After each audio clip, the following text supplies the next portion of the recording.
आपको बताती हूँ कि मेरी बिटिया की इस बास्केट में क्या क्या सामान रहता है। इनकी स्किन केयर का मोस्ट रिक्वायरमेंट पर ये वीडियो मैं लेकर आई हूँ। देखो कैसे कर रही है। Hello friends, welcome back to my new blog. तो आज मैं मोस्ट रिक्वायरमेंट पर ये वीडियो लेकर आ गई हूँ कि मैं अपनी बिटिया की स्किन का कैसे ख्याल रखती हूँ और क्या क्या चीज का यूज करती हूँ, कौन सा तेल लगाती हूँ और फेस पर क्या क्या लगाती हूँ। तो मोस्ट रिक्वायरमेंट पर है। किसी फ्रेंड्स ने मतलब मैसेज करके बताया था कि आप अपनी बिटिया को क्या लगाती हैं, कौन सा तेल लगाती हैं, क्या फेस पर यूज करती हैं, स्किन का केयर का वीडियो दीजिए। तो मैं उनके लिए लेकर आई हूँ। तो चलिए मैंने कहा चलिए वीडियो बना देती हूँ कि मैं कैसे ख्याल रखती हूँ। तो बिटिया यहाँ पर देखिए नहा धोकर मेरी बैठी है, मालिश कराकर नहा के आ कर रही है। इनको थोड़ा बेटा लेगा तब मैं दिखाती हूँ। चलिए, तो इस पिटारे में है इनका स्किन का सारा सामान, क्या क्या मैं यूज करती हूँ। तो मैंने इसमें बड़ी में रख लिया, वैसे मैं छोटी में रखती हूँ। तो चलिए ज्यादा देर ना करते हुए मैं आपको दिखाती हूँ। दो चीज है, मैं अलग हटाती हूँ फिर दिखाती हूँ। ये स्किन केयर के लिए सारी चीजें हैं, तो मैं खोल कर दिखाती हूँ। देखो बिटिया को लिटा दिया, रहती नहीं है बिल्कुल से। तो इनका देखिए जब ये सुबह उठती है ना तो चेहरे पर मैं टचअप करने के लिए यूज करती हूँ। ये देखिए बेबी बाइट्स, तो इस तरीके से आता है बेबी बाइट्स। यहाँ पर ये देखिए इस तरीके से इससे ये देखिए निकाल सकते हैं। तो इससे आप स्किन को भी पहुंच सकते हैं और बच्चा देखिए पॉटी सूसू जो भी करता है उसको क्लीन करते हैं ना, तो इससे कर सकते हैं। तो ये बहुत सॉफ्ट होता है, तो ये मैं यूज करती हूँ। तो इनकी स्किन क्लीन करने के लिए बच्चे के लिए कोई मतलब हानि नहीं पहुंचाता है, स्किन को सॉफ्ट करता है। तो जब भी सुबह मेरी बिटिया उठती है तो मैं इससे क्लीन कर देती हूँ और उसके बाद मैं लगा देती हूँ क्रीम। तो क्या यूज करती हूँ, और जब भी पॉटी वगैरह कर लेती हूँ, क्लीन करना होता है तो मैं इसी को यूज करती हूँ। जब भी स्किन मतलब मैन है, पूरी स्किन पहुंच सकते हैं, फेस पर भी क्लीन कर सकते हैं। और उसके बाद लगाती हूँ मैं क्रीम। तो मैं ज्यादातर हिमालय का सारा सामान यूज करती हूँ। विंटर चल रही है तो विंटर में कुछ अलग अलग चीजें भी यूज करती हूँ। तो क्रीम लगा देते हैं। और जैसे मैं सुबह डायपर भी चेंज करती हूँ ना बिटिया का, अभी विंटर चल रही है तो मैं बिटिया का डायपर भी मतलब लगाती हूँ। अभी फिलहाल डायपर हटाने के बाद बच्चे को ये है डायपर रैशेस क्रीम, तो ये लगाई जाती है जब बच्चे को डायपर पहनाते हैं। तो उसका यूज करने से क्या होता है, बच्चे के जैसे रैशेस आ जाते हैं तो ये क्रीम लगाने से बच्चे की जो स्किन है सॉफ्ट रहती है, लाल नहीं होती है और एकदम से जो स्किन है उसकी सॉफ्ट रहती है। जब डायपर को चेंज कर रहे हैं ना तो उसके बाद ये डायपर क्रीम मैं लगाती हूँ। तो आप भी यूज कर सकते हैं, बहुत ही अच्छी है ये। तो इसको मैं यूज करती हूँ। और उसके बाद जब मैं बिटिया को मालिश कर देती हूँ ना तो कौन कौन सा तेल मतलब जब मैं बिटिया की और भी चीजें मैं रखती हूँ, क्या क्या मैं इसके स्किन के लिए रखती हूँ एक्स्ट्रा भी मैं बताती हूँ इसके लिए। और मैं रखती हूँ एक गुलाब जल। जैसे बच्चे की स्किन ना रूखी रूखी हो जाती है, जो चीक है ना तो हल्के से क्रैक आ जाते हैं ना, तो आप गुलाब जल लगा दीजिए। तो मैं अपनी बिटिया को गुलाब जल लगा देती हूँ शाम के टाइम। तो दिन में भी लगा सकते हैं, कोई दिक्कत नहीं। और यहाँ पर मैं देखिए थोड़ा सा गुलाब जल और ग्लिसरीन को मिलाकर भी रखती हूँ। तो चीक में जैसे क्रैक आ जाते हैं, सर्दी में बच्चे हवा में रहते हैं, धूप दिखाओ ना तो स्किन में क्रैक आ जाते हैं, हो जाता है, फट जाता है। किसी की स्किन अलग अलग होती है, हर बेबी की। तो मैंने ये मिलाकर रखा है, तो मैं ये भी कभी कभी लगा देती हूँ। तो डिपेंड करता है कि कब क्या चीज़ ज़रूरत पड़ रही है स्किन के लिए, ये है। और मैं रखती हूँ यहाँ पर एक बोरोलीन, तो एक आती है वैसलीन, बोरो प्लस, बोरोलीन रखनी है आपको। तो ये भी आप बच्चे के अगर चीक पर क्रैक आ रहे हैं तो आप लगा सकते हैं। तो और देखिए बच्चे के नाखून भी बड़े हो जाते हैं ना, कभी कभी मार लेते हैं, तो उसकी जगह भी आप लगा सकते हैं ये। तो बहुत ही स्किन सॉफ्ट हो जाती है, बहुत ही बढ़िया से निखर आती है। तो आप ये भी लगा सकते हैं। तो मैं तो ये रखती हूँ, तो आपको भी प्रेफर कर सकती हूँ। ये 20 रुपए की आती है।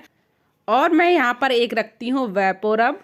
विक्स होती है ना, जैसे बच्चों को कभी कभी सर्दी हो जाती, जुकाम हो जाता है तो गले में मतलब बलगम सा जम जाता है। बच्चे दूध भी पीते हैं ना तो फिर क्या होता है ना, वो दूध इकट्ठा बना रहता है तो वहाँ पर बच्चे को घर घर करने लगते हैं, आवाज़ आने लगती है। तो आप बच्चे को विक्स लगा दीजिए तो सही हो जाती। तो मैं ये भी रखती हूँ। स्किन केयर में। और तो अगर हल्का फुल्का बच्चे को जुकाम हो गया और नाक बंद हो गई है तो मैं एक रखती हूँ ये ऑट्रीविन, तो ये आता है, बड़े भी डाल सकते हैं इसको, तो मैं एक ये भी रखती हूँ। तो बच्चे की स्किन के लिए हर चीज रखनी जरूरी है, यही नहीं कि फेस को क्लीन करने के लिए क्रीम ही लगानी है बच्चे को, और देखिए बच्चे की मालिश करने है सिर्फ ऑयल लगाना है, बहुत सारी चीजें रखनी जरूरी होती हैं। तो मैं एक आयोडेक्स भी रखती हूँ, बाई चांस बच्चे को कभी दर्द हो रहा है, जैसे टीका लगा के आते हैं ना, तो आप उसी जगह पर आयोडेक्स लगा देना तो बिल्कुल आराम मिलता है। बच्चे रोते हैं ना जब टीका लगवा के आते हैं, वैक्सीनेशन करवा के आते हैं, तो एक आयोडेक्स रखती हूँ। तो शुरू में बच्चे के जो न्यू बॉर्न बेबी होते हैं ना, तो 1.5 महीने का, 2.5 महीने का, 3.5 महीने के टीके लगते हैं, तो ये भी मैं रखती हूँ। तो ग्लिसरीन तो मैं रखती हूँ, देखिए मैंने बता ही दिया इसका यूज। और उसके बाद मैं रखती हूँ एक डिटॉल। तो डिटॉल का यूज देख, तो एक तो बच्चे को नहलाते हैं तब उसमें पानी में डाल लेते हैं, और एक यूज मैं सबसे बढ़िया बताती हूँ, अगर बच्चे के सर में ना डेंड्रफ हो जाता है, जो पपड़ी सी नहीं हो जाती है यहाँ पर जमा हो जाती है, बिल्कुल छोटे बच्चे होते हैं, तो उनके किस तरीके से आप लगाएं कि उनकी जो पपड़ी है ना बिल्कुल सही हो जाती है, वो मैंने यूज किया है, वो मैं आपको बता रही हूँ। तो आप क्या करिए, जो डिटॉल, ये मैं दिखा रही उल्टा था, तो ये डिटॉल है ना, कॉटन लेके आप उसमें डीप कर लीजिए, और गुनगुना थोड़ा पानी में मतलब मिला के इसको इस तरीके से डीप करके सर में लगाएंगे ना, अच्छे से यहाँ पर लगाएंगे पूरे में सर में बच्चे के, तो जितना भी पपड़ी जमा होगा वो फूल जाएगा। फिर आप नया कंगा लीजिए, जो बच्चे वाले आते हैं ना छोटे छोटे से, उसको हल्के हल्के हाथों से करेंगे ना, पपड़ी बिल्कुल खत्म हो जाएगी। तो मैं सारा बता रही हूँ जैसे मैंने यूज किया है बच्चे के लिए अब तक, तो वो मैं आपके लिए। तो ये एक डिटॉल रखना बहुत जरूरी है, यही नहीं जब बच्चा नहाता है तभी डालना है, कोई भी स्किन को साफ कर रहे हैं तभी उसके पानी में डालना है। इसके यूज के लिए भी आप इस यूज के लिए भी रख सकते हैं। अगला मैं बताती हूँ, एक रखती हूँ मैं इस तरीके से, ये होता है ट्यूब, जो आंखों में डाल सकते हैं, जैसे बच्चे के काजल लगा रहे या हाथ मार लेता है कोई, जैसे ये बाल होता है ना टूट जाता है या कुछ भी है, तो बच्चे आंखें मीचते हैं ना, तो कभी कभी हो ही जाता है, छप जाती हैं आंख, तो ये होता है निवोरी वाला ट्यूब, शायद बोलते हैं, हमारे यहाँ इधर ही बोलते हैं इसको, पता नहीं क्या बोला जाता है। आई केयर के लिए होता है ये, इस तरीके से आता है। तो मैं ये रखती हूँ, आंखों में बच्चे जरा सी खुजली वगैरह करते हैं तो इसको कोई हानि नहीं पहुंचती इससे, तो मैं ये भी डालती हूँ अपनी बिटिया की। तो एक ये है, और मैं रखती हूँ ईयरबड, ये नोजी साफ करने के लिए और कान साफ करने के लिए, जैसे बच्चे के जुकाम वगैरह हो जाते हैं, जो नोजी है ना, नाक ज्यादा आती है, तो इससे आप साफ करिए, आसानी से कर पाएंगे बच्चे की। तो ये ईयरबड का ये पूरा पैक रखती हूँ, मैंने थोड़े से निकाल लिए हैं, ये रहता है। और एक रहता है, बच्चे छोटे हों बड़े हों, एक नेल कटर जरूर रहना चाहिए घर में, बच्चों का अलग से रहना चाहिए। तो बच्चे के जो नेल्स है ना बहुत जल्दी बड़े होते हैं, आपने जो न्यू मॉम है देखा ही होगा, 8 दिन में इतने बड़े हो जाते हैं, वो नोचने लगते हैं, पूरे चेहरे पर अपने स्क्रैच कर लेते हैं और हम लोगों को भी मार देते हैं, खेलते हैं। अब तो मेरी बिटिया बड़ा शैतानी करने लगी है, पलट जाती, बिल्कुल जरा से देखो यहाँ लेटी थी, वीडियो नहीं बनाने दे रही थी, तो उनको पापा लिए हैं, कर रही हैं। तो नेल कटर होना बहुत जरूरी है, बच्चे की नेल्स काटना बहुत जरूरी है, तो ये रखती हूँ।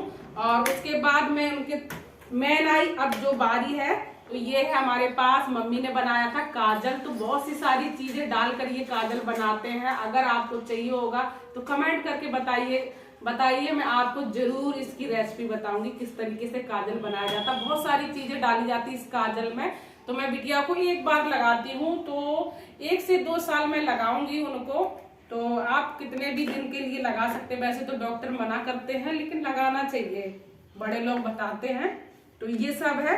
उसके बाद मैं क्या रखती हूँ वो बताती हूँ। अब अब बारी आई है कि मैं अपनी बच्ची की मालिश किस तेल से करती हूँ, तो वो फाइनली मैं बताती हूँ। अभी सर्दियों में मैं किस तेल से करती आई हूँ उनकी मालिश। तो वैसे तो सरसों की तेल से बहुत से लोग करते हैं, जैसे अजवाइन और लहसुन को उसमें गर्म करके ठंडा करके लगाते हैं, तो वो लगा सकते हैं अगर स्किन पर सूट कर रहा है बच्चे के। तो मैं क्या लगाती हूँ वो बताती हूँ। कभी कभार मैं सरसों का तेल भी लगा देती हूँ पैरों में, उसको सूट नहीं करता है मेरी बिटिया को, तो मैंने पूरी सर्दी भर लगाया है जैतून का तेल, ऑलिव ऑयल इसे बोलते हैं। तो ये बच्चों की स्किन को निखारता है और ये गर्म होता है। तो पूरी सर्दी भर मैंने यही वाला तेल लगाया है। इससे जो बच्चे की जो हड्डियां हैं वो भी मजबूत होती हैं, ग्रोथ अच्छे से होती है और अच्छे से सोते हैं। तो यही है पूरा स्किन केयर रूटीन मेरी बिटिया का, सारा स्किन का सामान यही है, बास्केट में यही रहता है। तो आई होप आज का वीडियो आपको अच्छा लगा हो तो ज़रूर वीडियो को लाइक करिएगा, चैनल पर नए तो सब्सक्राइब कर लेना। फिर मिलते हैं।